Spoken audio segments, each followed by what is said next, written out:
ఉపదేశ సారం టాక్ 13. ఇది మొత్తం ఉపదేశ సారంలో అత్యంత ముఖ్యమైన లేదా అత్యంత ప్రభావవంతమైన శ్లోకానికి సంబంధించిన వ్యాఖ్య అని చెప్పొచ్చు. ఒక రకంగా చెప్పాలంటే రమణ మహర్షి జీవితం యొక్క సమస్త ఆధ్యాత్మిక అవగాహన సారమంతా ఈ శ్లోకంలో చెప్పబడ్డది. వేరే వాళ్ళకి అట్లా అనపడకపోవచ్చు, కానీ జీవితాన్ని అర్థం చేసుకుంటున్న కొద్దీ రకరకాల సిద్ధాంతాలు ఇరుక్కోకుండా అన్నిటి నుంచి బయటపడుతున్న వాడికి మాత్రమే తెలిసే విషయం ఇది. ఒక సిద్ధాంతంలో ఇరుక్కుపోయిన వాడికి ఎప్పటికీ ఏది అర్థం కాదు, వాడికి సిద్ధాంతమే కనిపిస్తుంది. అది ఎలా ఉంటుందంటే, కళ్ళ ముందు ఒక గులాబీ రంగు అద్దం పెట్టుకుందాం అనుకో, కనిపించేదంతా గులాబీగా కనిపిస్తుంది. ఒక ఓల్డ్ సామెత ఉంది కదా, పచ్చ కామెర్లు ఉన్నవాడికి లోకమంతా పచ్చగానే కనిపిస్తుందని. పచ్చగా లేదు, కనిపిస్తుంది అట్లా. సో ఈరోజు రమణ మహర్షి ఈ చెప్పిన ఈ శ్లోకం, దాని సారాంశంలోకి వెళితే అసలు జీవితంలో ఇక తెలుసుకోవడానికి ఇంకేముండదు మిగిలి. Everything is done. సో ఈ శ్లోకం యొక్క సారాంశంలోకి వెళ్ళే కంటే ముందు ఒకసారి ఊరికే పాడుకుందాం. నేను ఎందుకంటే జల్ది క్యా హై, నిదానంగా. వదనం సహజం రమణీయం జ్ఞానం సదా స్మరణీయం సాకారం సునిశ్చలం ఆకారం అరుణాచలం రూపం అతి కోమలం నిశ్చల సుందర శ్యామలం నడిచే అరుణ కిరణం కురిసే కరుణ శిఖరం సర్వ ప్రాణకోటి సమానం సమత్వమే ఆత్మ ప్రమాణం నిర్గుణ మౌన ప్రసాద ద్వారం కర్తా శూన్య ఉపదేశ సారం రీసామృతవాక్ అద్వయం రమణాని స్థితి నా హృదయం రమణాని స్థితి నా హృదయం. ఉపదేశ సారంలో ఇప్పటి వరకు అసలు కర్మ, భక్తి, యోగ, జ్ఞాన మార్గాలు ఏదైనా ఒకదాన్ని పట్టుకొని మనసును అట్లా నిలబెట్టు. మరి ఎక్కడ నిలబెట్టాలి? ఉదాహరణకి వస్తువుని ఇంట్లో పెట్టు, అక్కడితో అయిపోలే. ఇంట్లో ఎక్కడ పెట్టాలి, ఎలా పెట్టాలి? సో ఈరోజు చెప్తున్న ఈ శ్లోకం యొక్క సారాంశం అంత ఆషామాషిగా అర్థమయ్యే విషయం కాదు ఒక విధంగా. లేదా నీ మనసులో ఏ చెత్త లేకపోతే టక్కున అర్థమవుతుంది. సో రమణ మహర్షి యొక్క ఒక ఫేమస్ స్టేట్మెంట్ ఉంది. అదేమిటి? నీ మనసుని హృదయంలో అణిచివేయని. నేను దానికి వ్యాఖ్య చేస్తూ ఒక 2-3 సార్లు మాట్లాడాను, యూట్యూబ్లో టాక్స్ పెట్టాను. Very rare subject. ఇప్పుడు నేను చెప్పింది నిజమో అవునా కాదా తెలుసుకునే అవకాశం కూడా లేదు. ఎందుకు? నేను నా అనుభవంలో నుంచి చెప్తున్నాను. రమణ మహర్షి తన అనుభవంలో నుంచి అట్లా పలికాడు అంతే తప్ప దానికి ఇంకెవ్వరూ వ్యాఖ్య చేయలేదు. అంటే అట్లీస్ట్ క్రాస్ చెక్ చేసుకోవడానికి. సో ఎగ్జాంపుల్ ఎవరో చెప్పారనుకుందాం, ఒకానొక పీక్ ఎవరెస్ట్ అని. నువ్వు ఒక్కడివే వెళుతున్నావు, నువ్వు అనుభూతి చెందవలసింది ఇంకా అది ఎవరెస్ట్ అవునా కాదా అని. నీ సంపూర్ణ సమగ్రతలో నుంచి దాన్ని దర్శిస్తే అప్పుడు అది తెలుస్తుంది ఎవరెస్ట్ అవునా కాదా అని. అంతే తప్ప అడగడానికి ఎవరు లేరు, ఫోన్ చేద్దామని ఎవరు లేరు. అసలు దెర్ ఈజ్ నో బడీ. అప్పుడు ఏం చేస్తావు? నువ్వు మొదటిసారి చూస్తావు అన్నమాట. ఎవ్వరూ లేకపోతే యాక్చువల్గా చూస్తావు, ఎవ్వరూ లేకపోతే యాక్చువల్గా ఎంత అవసరమో అంత థింక్ చేస్తావు, ఎవ్వరూ లేకపోతే అసలు మౌనంగా ఉంటావు దక్షిణామూర్తిలాగా. లేకపోతే అవసరమైనంత ఒక్క మాట అది నిట్టూర్పుగాను లేకపోతే ఏదో విధంగానూ వస్తుందంతే. Otherwise what is the use of all these things? So జీవిత పరమార్థం ఏమిటి అంటే మనసును హృదయంలో అణిచివేయి. ఇట్లా అదేమైనా వస్తువు కాదు కదా అణిచివేయడానికి. కాస్త నేను దీనికి వ్యాఖ్య చేసినప్పుడు ఒక చిన్న విషయం చెప్పాను. అదేమిటి? మనసు అంటే ఏమిటంటే ఆలోచనల కలయిక, ప్రపంచం చేత కలుషితం కాబడ్డ ఆలోచనల కలయిక. కోరికలు, కొట్లాటలు, పగలు, ప్రతీకారాలు, సాధించడాలు, సాంప్రదాయాలు, ఏకాగ్రతలు, అనుష్ఠానాలు, ఇట్లాంటి రకరకాల వాటితో రకరకాల కలయికలతో ఏర్పడ్డ ఆలోచనలు, వాటి కలయికలో మనస్సు అనే ఒక భావం కలుగుతుంది. It is not there, it is non existential. If there is no thought, there is no mind. ఇప్పుడు ఈ మనస్సుతో మనం పనిచేయడం అంటే లాభ నష్టాలను బేరీజు వేసుకుంటూ పనిచేయడమని, నేను అన్న భావనతో పనిచేయడమని, నేను మాత్రమే అన్న భావనతో పనిచేయడమని, లేకపోతే నాకే అన్న భావంతో పనిచేయడమని, భేదభావాలతో పనిచేయడం, డిస్క్రిమినేషన్లో పనిచేయడం, తేడాలను గమనిస్తూ పనిచేయడం, ఇదంతా మైండ్ యొక్క this is how the world function. ప్రపంచం అంటే ఏమి లేదు, అది ఇది, దాని మధ్యలో ఉండేది ప్రపంచం. ప్రకృతి అంటే ఏంది, అది లేకపోతే ఇది, అంతే. ఇంతకుమించి ఏమీ లేదు, అయిపోయింది ఆధ్యాత్మిక వ్యాఖ్య. దానికి దీనికి మధ్య ఉన్నదంతా ప్రపంచమే. ఒక అమ్మాయి అబ్బాయి ప్రకృతి, అమ్మాయి అబ్బాయి కౌగిలి ప్రకృతి, అమ్మాయి అబ్బాయిలు కౌగిలించుకోవాలంటే ఏం చేస్తారు, అదంతా ప్రపంచం. నీవు ఆకలి ప్రకృతి, అక్కడ ఒక టమాటా ఉంది ప్రకృతి, ఆ టమాటా నీ నోట్లోకి రావాలంటే పైసలు కావాలి, ప్రపంచం వచ్చింది. సో ప్రతి దాంట్లోనూ ప్రపంచం దూరింది. అందుకని ఈ వ్యాఖ్య రెలివెంట్. ప్రకృతిలో ఆల్రెడీ మనస్సు హృదయంలో అణిచివేయబడ్డది, ప్రపంచంలో అణిచివేయాలి. మళ్ళీ అదేదో కర్తాభావనతో కాదు. రమణ మహర్షి యొక్క జీవితాన్ని అర్థం చేసుకోగలిగితే, ఊరికే ఒక ఈగోయిస్టిక్గా కాదు, అది నీ జీవన విధానం అయితేనే అర్థమైనట్టు. ఊరికి చాలామందిని నేను చూశాను, అద్భుతంగా చెప్తారు, కానీ they don't give a dam and they don't live A dam. అట్లాంటి వాళ్ళ గురించి మనకు సంబంధం లేదు. అలాగే రమణ మహర్షి లాగంటే గోచి పెట్టుకోమని కాదు దాని అర్థం. ఆ ఎసెన్స్ని పట్టుకోవడం అంతే.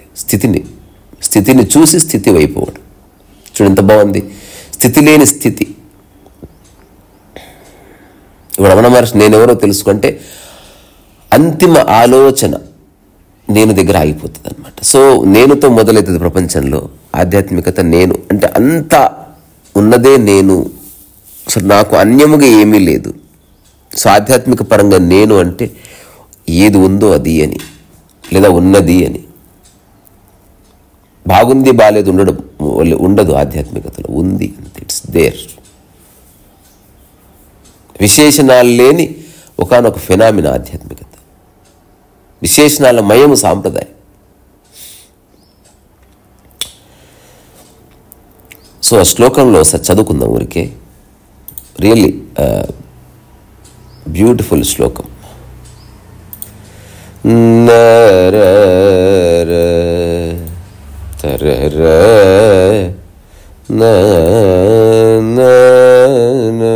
నిన్న ఏం చెప్పుకున్నాం అంటే భావశూన్య సద్భావ సుస్థితి,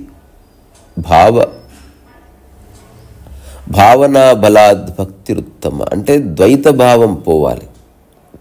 ఇప్పుడు నేను కాన్సన్ట్రేషన్ చేస్తున్నా, నిన్న ఎవరో అడిగారు ఒక మిత్రుడు, మీరు కాన్సన్ట్రేషన్ చేస్తారా? నేను కాన్సన్ట్రేషన్ చేయనన్నా. ఎందుకంటే కాన్సన్ట్రేషన్ చేయడానికి ఒక వస్తువు కావాలి, ఒక అంశం కావాలి. అసలు నీ మనసులో అంశమే లేకపోతే కాన్సన్ట్రేషన్ ఎక్కడిది? It's very strange phenomena. నేను నా జీవితంలో కాన్సన్ట్రేషన్ 2009 తర్వాత ఒక్క అంశం మీద కూడా నేను ఏకాగ్రత లేదు. నాకు ఒక సమగ్రత ఉంది, అనేకాగ్రత ఉంది, ఏకాగ్రత లేదు. ఈ 3 పదాలు కూడా చాలా ముఖ్యమైన పదాలు జీవితంలో. సమగ్రత అవసరం, ఏకాగ్రత అవసరం లేదు. సమగ్రత ఉన్న చోట ఏకాగ్రత ఎట్లా ఉంటుంది? ఏకాగ్రత డిసప్పియర్ అయిపోతుంది అసలు.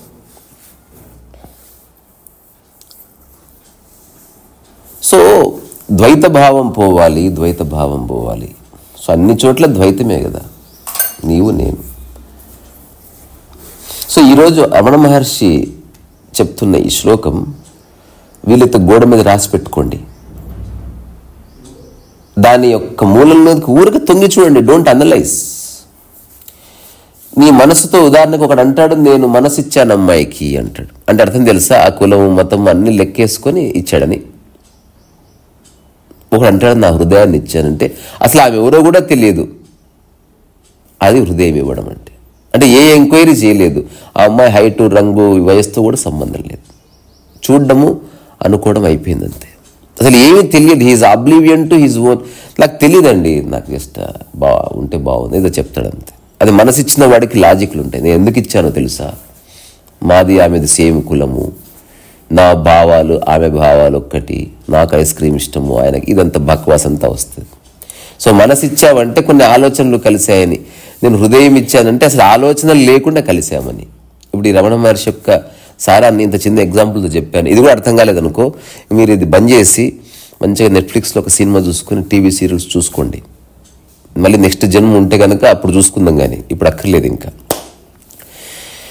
హృత్స్థలే మన స్వస్థత క్రియా భక్తి యోగ బోధాశ్చ నిశ్చితం. ఎంత బాగుంది ఇది. ఉండిపరా అనే ఒకనొక ఛందస్సులో రాయబడ్డది, కంపోజ్ చేయబడ్డది. సో హృత్ స్థలే మన స్వస్థత క్రియ భక్తి యోగ బోధాశ్చ నిశ్చితం. సో మనస్సుని హృదయంలో స్థిరపరచటమే నిశ్చయముగా కర్మ భక్తి యోగ జ్ఞాన మార్గాలు ఉపదేశ సారం. అయిపోయింది, బాత్ కథం. ఇంతకుమించి ఏమీ లేదయ్యా. హృత్ స్థలే అయితే ఇక్కడ ఎలా అని చెప్పలేదు. ఇప్పుడు ఉపదేశ సారం అంటే సారమే. ఇప్పుడు నీకు జ్యూస్ ఇచ్చారు, ఎలా తీశారో చెప్పలేదు. అంటే పండు ఇలా కోసి ఇలా తిప్పి దాన్ని ఇట్లా మిషన్లో వేసి ఆ తర్వాత చెక్కు తీసి దాన్ని ఇలా అవన్నీ జస్ట్ సారం ఇచ్చారంతే నీకు.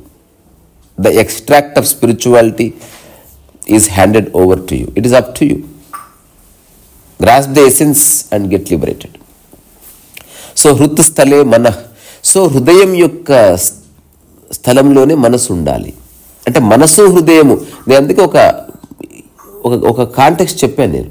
మళ్ళీ నేను ఇలా అంటే ఇద్దరు ముగ్గురికి ఎందుకు ఫీల్ అవుతుంది అంటే ఇంతకుముందుకు ఎవరు డిస్కస్ చేయని టాపిక్ అది. అలాగే ఉంటుందయ్యా అంటే అర్థం కాదు. ఇంతవరకు ఎవరు డిస్కస్ చేయలేదు. అది క్యాకరే. అదేమిటి? మనస్సు హృదయము ఆత్మ ఒకటే. సరిగ్గా చూస్తే అంటే ఎప్పటి నుంచో ఉన్నది అది. హృదయం ఒక స్పందన, మనసు ఒక అలజడి. అలజడి లేని మనస్సు హృదయం అవుతుంది. ఆ హృదయం నిరంతరం కొట్టుకోవడం ఆత్మ అవుతుంది. ఇది అంటే చూస్తే తెలుస్తుంది అంతే. ఇది ఇప్పుడు నేను చెప్పింది ఎవరు నమ్మకండి. అసలు నమ్మించాలని ఏ కోశాన లేదు నాకు.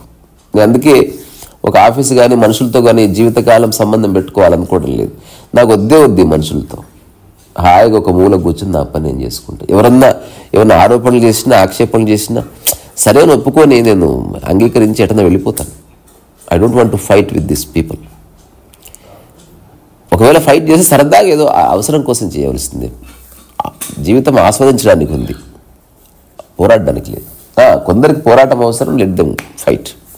నేను వాళ్ళకి సపోర్ట్ చేస్తాను ఇఫ్ వాళ్ళ కాజ్ మంచిగా ఉందనుకుంటే, కానీ ఇరుక్కోకుండానే. అది క్లియర్. సో హృత్ స్థలే మన స్వస్థత క్రియ భక్తి యోగ బోధాశ్చ నిశ్చితం. ఇంకా అన్ని యోగాలకి ఇదే. ఇప్పుడు నువ్వు యోగా చేస్తున్నావు, ఏం జరుగుతుంది? ఒక్కసారి ఇప్పుడే నా మాట వింటూ కళ్ళు మూసుకొని చేయండి. నువ్వు యోగా చేస్తున్నప్పుడు ఏం జరుగుతుంది? పూజ చేస్తుంటే ఏం జరుగుతుంది?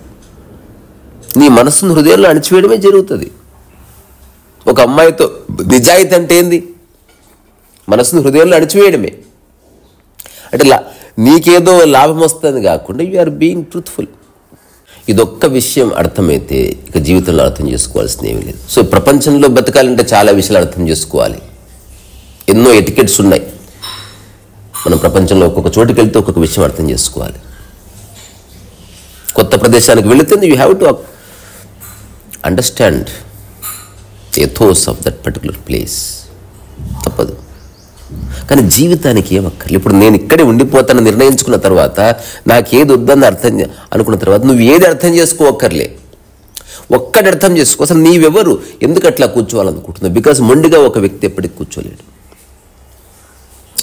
ఇంపాసిబుల్ అది. సుహృత్ స్థలే మన స్వస్థత క్రియ భక్తి యోగ బోధాశ్చ నిశ్చితం.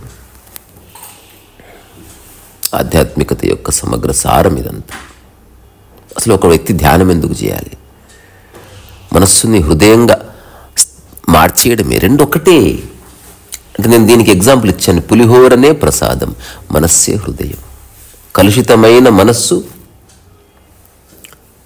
కలుషితము కాని మనస్సు.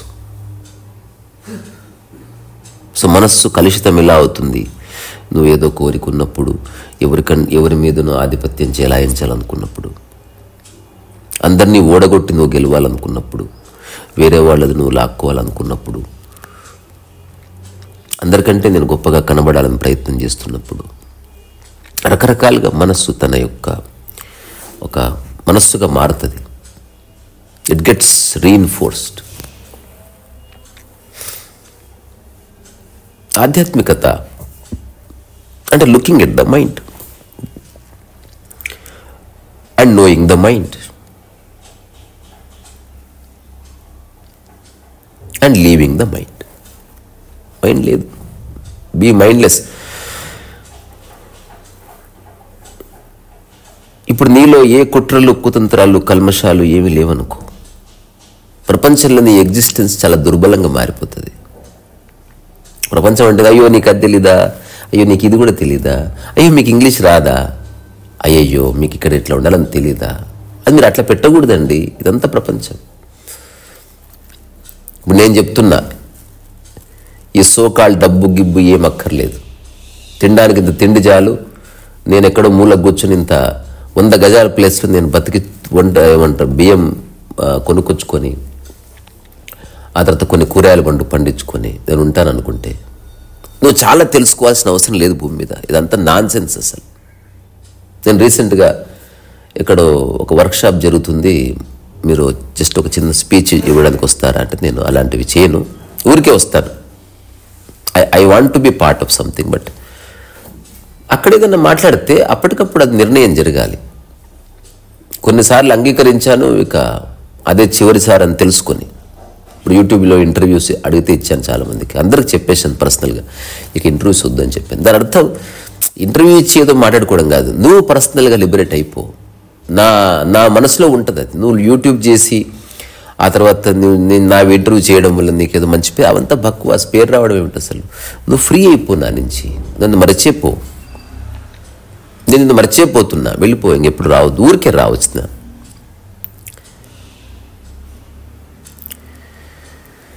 సో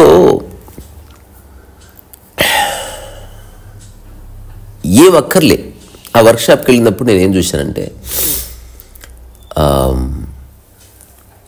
డైనింగ్ టేబుల్ ఎటికెట్, ఆ వర్క్షాప్ సారాంశం అది. అంటే నువ్వు డైనింగ్ టేబుల్ మీద తింటున్నప్పుడు ఎలా స్పూన్ పట్టుకోవాలి, ఎలా నమలాలి, ఎలా వడ్డించుకోవాలి, ఫోర్క్ని ఎట్లా వాడాలి, నీకు చాలు అంటే ఫోర్క్ని ఎట్లా పెట్టాలి. అంటే ఇప్పుడు పెద్ద పెద్ద కోటీశ్వర్లందరూ ఇట్లాంటి వాటిలో వాళ్ళు ట్రైనింగ్ తీసుకుంటారు. నాకు తెలిసిన ఒక కుటుంబం ఉంది, దే ఆర్ డ్యామ్ రిచ్. అసలు ఎలా నడవాలో కూడా వాళ్ళకు ఒక ట్రైనర్ వచ్చి చెప్తాడు. ఇప్పుడు ఏ ఫంక్షన్లో ఏ చీర కట్టుకోవాలి, అది ఎందుకు అట్లా కట్టుకోవాలనే దానికి ఒక శాస్త్రం ఉంది వాళ్ళకి. ఫంక్షన్కి వెళ్తే ఏ ఫంక్షన్కి ఏ కారులో వెళ్ళాలని కొన్ని గంటలు మాట్లాడుకోవడం నేను చూశాను.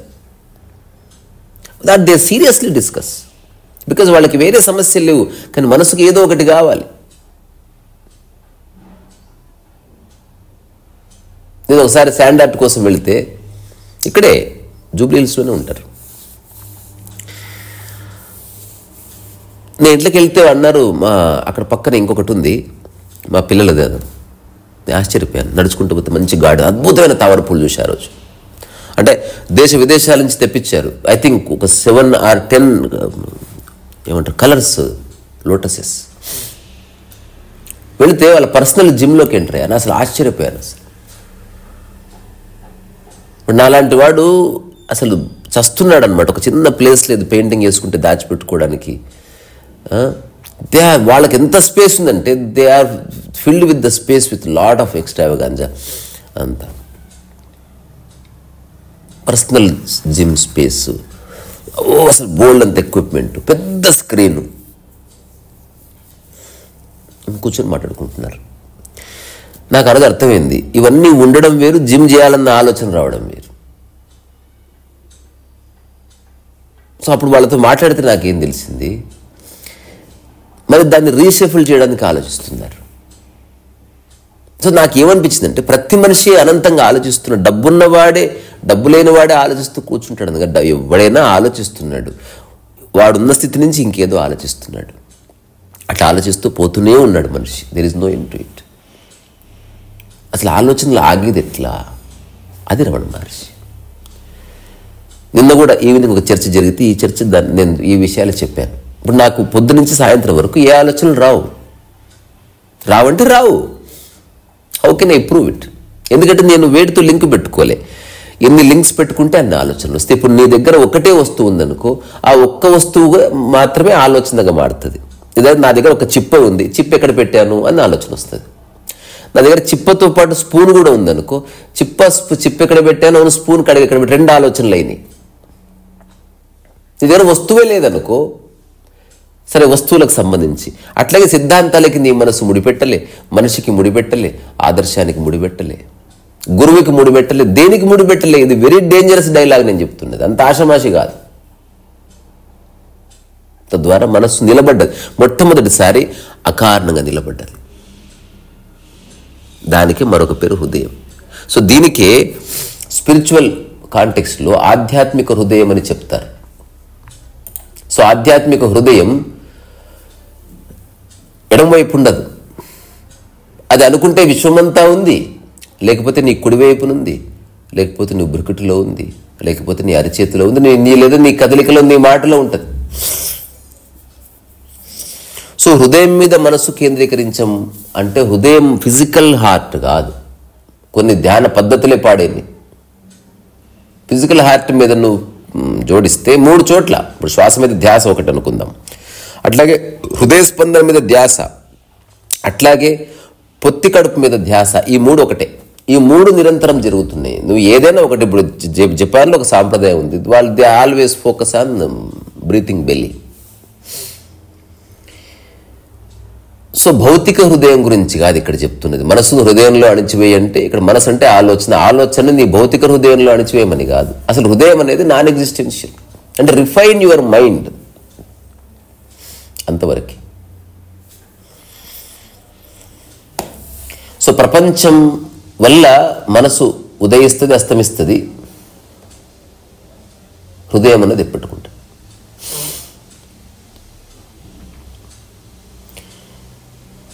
సో రమణ మహర్షి ఒకవేళ జీవితాన్ని మీరు పుస్తకాలకు అతీతంగా దర్శించారు ఎప్పుడైనా? రమణ మహర్షి ఏం చెప్పాడు పక్కన పెడదాం. అక్కడ ఉన్నాడు ఆయన, జస్ట్ లుక్ ఎట్ హిమ్. ఆయన 22 ఏళ్ల వయసులో ఎలా ఉన్నాడు, మరణించే క్షణం వరకు అలాగే ఉన్నాడు. అట్లా మనసు హృదయంలో అణిచివేయబడితే అలా ఉంటుంది. రెండోది, మృతస్థితి, నిద్రాస్థితి, సంపూర్ణ సహజ సమాధి స్థితి ఒకేలా కనిపిస్తాయి.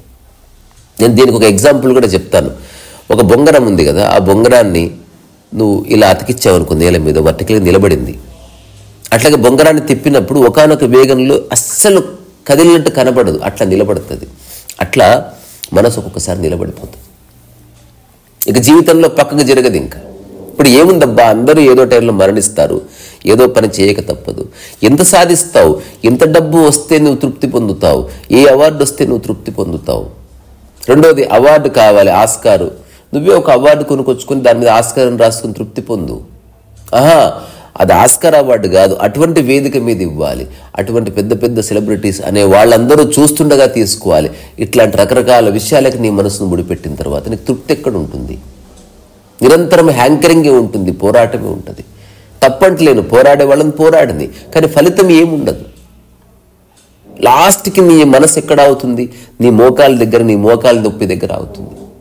నీ నడుము నొప్పి ఉంటే నడుము నొప్పి దగ్గర అవుతుంది. మిగతావంతా ఇర్రెలెవెంట్. సో మనిషి ఏవేవైతే చేస్తున్నాడో మనసు మాయలో పడి అవంతా షార్ట్ లివ్డ్ సక్సెస్, అప్పటికప్పుడు తాత్కాలిక ఆనందాన్ని ఇస్తాయి. ఇప్పుడు నేను చాలాసార్లు చెప్తాను, ఇప్పుడు ఆస్కార్ అవార్డు వచ్చింది, ఎంతసేపు ఆస్వాదిస్తాం? సరే వచ్చింది, 1 గంట సేపు అందరూ కంగ్రాచులేషన్ చెప్పారు.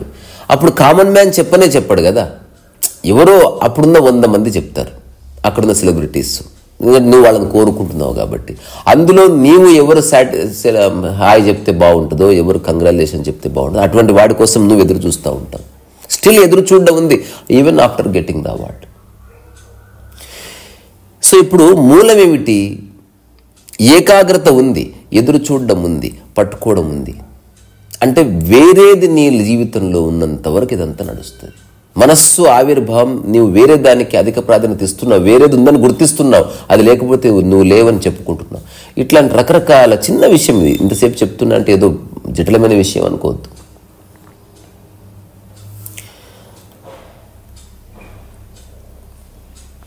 సో అందుకని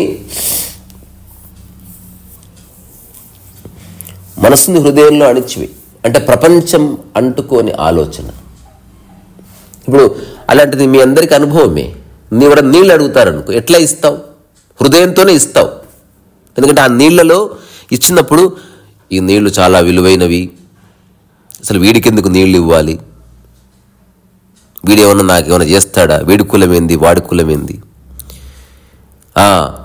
ఈ నీళ్లు ఎంత తాగుతున్నాడు, ఎంత కొలుచుకోరా, ఎన్ని నీళ్ళు ఇస్తున్నావు, ఆ తర్వాత బాబు నీళ్లు తాగిన తర్వాత మళ్ళీ మాకు ఎప్పుడు ఇస్తావు, మీ నాన్నను ఎవరైనా తీసుకుని రాపో, అప్పుడే నేను నీళ్ళు ఇస్తాను. ఒకవేళ నీళ్ళ కాస్ట్ ₹1,00,000 అయితే గ్లాస్, ఇవన్నీ వస్తాయి. నీళ్లు ఫ్రీగా దొరుకుతున్నాయి కాబట్టి నువ్వు ఒక దేవుడిలాగా ఇస్తావు. నువ్వు హృదయంతో నీళ్ళు ఇస్తావు. ఎప్పుడైనా గుర్తుపెట్టుకో, హృదయం ప్రసాదం కూడా కాదు, నీళ్లు మాత్రమే ప్రసాదం కూడా. మన దానికి ఒక ప్రిపరేషన్ ఉంది, నీ నటన ఉంది. ఆ టైంలో నటిస్తావు, నంగి వేషాలు ఇస్తావు, కళ్ళు మూసుకుంటావు, అంతకు స్నానం చేస్తావు, బుట్టు పెట్టుకుంటావు. You act in certain. నీళ్ళు ఇచ్చినప్పుడు నువ్వు చాలా సాధారణంగా ఉంటావు, అసలు రమణ మహర్షిలాగా. అంటే పరిగెత్తుకుంటే వెళ్ళి చేతులు కడుక్కొని తప్పి బాయ్ అంకుల్ అని ఇచ్చేసి వెళ్ళిపోతావు. దట్ ఈజ్ యూ,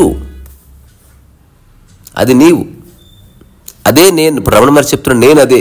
అన్నీ చేస్తున్నప్పటికీ ఆ చేస్తున్న దాన్ని బట్ల ఏ ధారణ లేని స్థితి, అదే మనసును హృదయంలో అణిచివేయడం అంటే. సో ఫిజికల్గా లిటరల్గా తీసుకోకండి, అంటే ఎక్కడో ఉన్న మనసును తీసుకొచ్చి ఇక్కడెక్కడో అట్లేగా, రెండు ఒకటే. జస్ట్ మైండ్ దానికి ఉన్న చెత్తంతా డిసప్పియర్ అయిపోయింది, అట్లా అది హృదయంగా మిగిలిందంతే. అదే ఆధ్యాత్మిక హృదయం. సో అందరిలోనూ ఉంది అది. ప్రతిరోజులో నిమిషమో 2 నిమిషాలు ఆధ్యాత్మిక హృదయాన్ని అనుభవిస్తున్నాడు మనిషి. అంటే భేదభావాలు లేని, కల్మషాలు లేని, కుట్రలు లేని, ఎవరినో మోసం చేసి ఎదగాలన్న తాపత్రయాలు లేని, ద్వేషాలు లేని, పగలు లేని, ప్రతీకారాలు లేని, ఇవేవీ లేని ఒకానొక కదలిక హృదయం అంతే. సో ఇక్కడి నుంచే రమణ మహర్షికి శిరస్సు ఉంచి నమస్కారం చేస్తున్నా, మా తాత ఆయన. అట్లాగే మీరందరికీ శిరస్సు ఉంచి నమస్కారం చేస్తున్నా. మీరు ఎట్లనుకుంటే అట్లా, అంతకుమించి మరేమీ లేదు.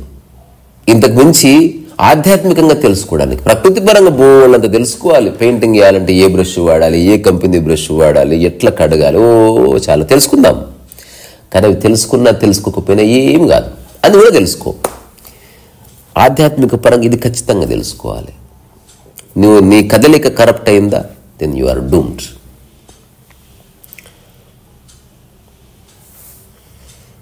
రీసరస్ వయసు.